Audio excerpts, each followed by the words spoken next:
Hello పిల్లలు, welcome to my YouTube channel kids tutorials. నీతి కథలు. ఒక అడవిలో ఒక పొట్టేలు దారి తప్పిపోయింది. చీకటి పడుతుండటంతో ఎక్కడైనా తలదాచుకుని ఉదయాన్నే దారి వెతకవచ్చు అని నిర్ణయించుకుంది. అక్కడికి దగ్గరలోనే ఒక గుహ కనిపించింది. ఆ రాత్రి ఆ గుహలోనే పడుకుంది.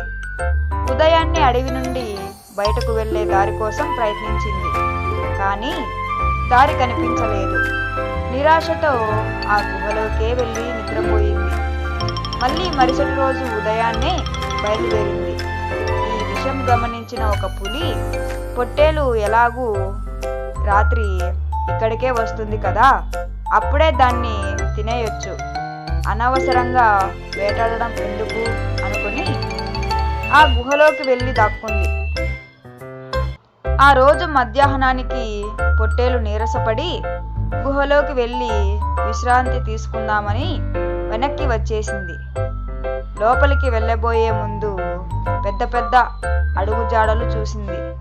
లోపలేదో జంతువు ఉంది అనుకొని ఒక ఉపాయాన్ని పన్నింది. ఓ గుహమిత్రమా, నిద్రపోతున్నావా? ఏమిటి, నన్ను చూసి లోపలికి ఆహ్వానించలేదు అని అరిచింది. గుహ నుండి ఎటువంటి సమాధానము రాలేదు. అదేంటి గుహ, నువ్వు రమ్మన్నందే నేను లోపలికి రానని తెలుసు కదా నీకు. నువ్వు పిలవడం లేదు కాబట్టి నేను లోపలికి రాను, వెళ్ళిపోతున్నాను అంది. గుహ లోపలున్న పులి రోజు గుహ పొట్టేలును పిలుస్తుంది కాబోలు అనుకొని, రా మిత్రమా రా అంది. ఆ శబ్దం విన్న పొట్టేలు లోపల పులి దాక్కుందని గ్రహించి అక్కడి నుండి వేరే చోటికి పరుగు తీసింది.